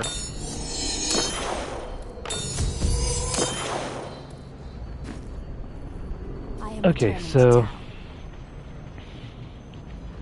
let's see, how long has this session gone on for?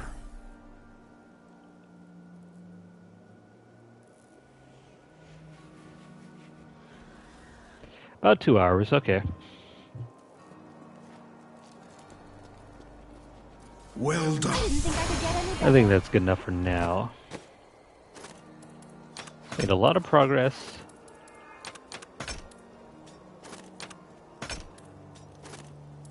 And then I think I want to start on something else real quick.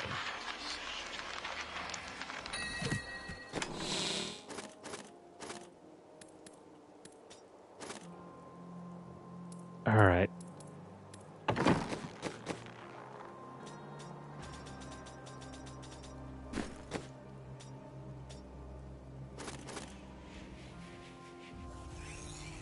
I guess we'll throw this thing on. It'll up our damage.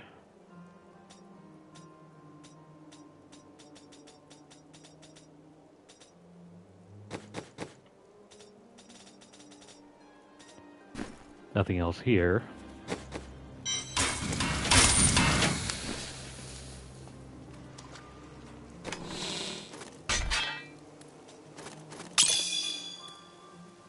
And the legendary gem. Okay, so we have 2 legendary gems that we need. I'm just missing one more. We have Bane of the Stricken.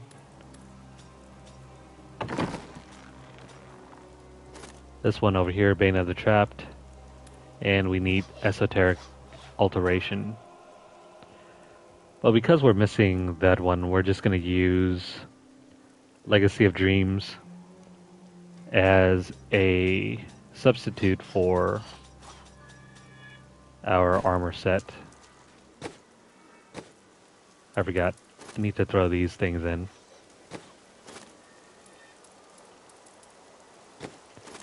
So I never did throw these topazes into this armor piece.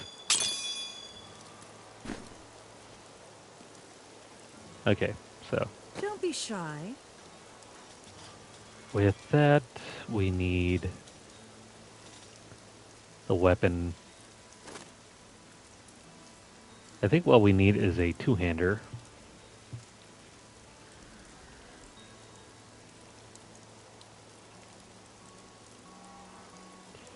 Yeah, our weapon for this build is a 2-hander item. We need the Grand Vizier, which we don't have. See you soon. Damn. Oh well, it was a good shot. Hello there. I guess maybe we can farm for... What? I didn't even know I had No, that never mind. thing. Crap.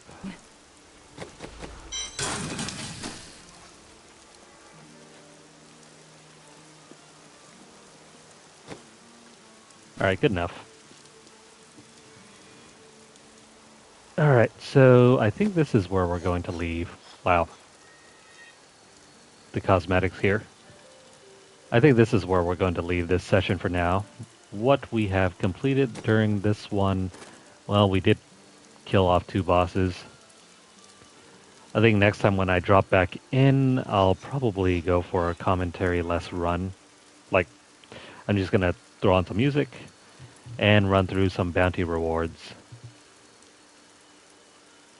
Because these tasks are self-explanatory. It's just we need to sit back and go through them. And then after that, same thing here. We need to kill a few more bosses, do a few other things. We already reached level 20. Yeah, it actually won't be that long. So I think we'll complete Chapter 4 probably in the next session or 2. As for these tiers, I don't know if we'll ever get to them because I don't know if the season's going to last through to the end of this month or not. It could even restart by next January. So I'm going to switch over to a different game. It'll be a big surprise for those of you who are interested in seeing what it is. So that's going to be all for now. If you guys are watching this on YouTube, please like the video. If you guys have any comments or questions, please leave them down below. Let me know what you guys think. Share the video out wherever you guys can, and also subscribe to the channel if you haven't done so already. Please check out our playlist for our previous play sessions, or head on over to our channel to check out some of the other games that we play. Follow us over at twitter.com/lunarlightgames. Over there you'll find deals, discounts, as well as news stories about the gaming world, as well as the odd giveaway we run from time to time. We have one giveaway ending on Monday evening, so make sure you guys get entered for that one. If you'd like to support the channel financially, you can do so by dropping a donation over at paypal.me/lunarlightgames. The link's down below in the description, but if you guys don't have a tip or a tip jar, don't worry about it. Please feel free to continue viewing our videos and make sure you guys stay subscribed.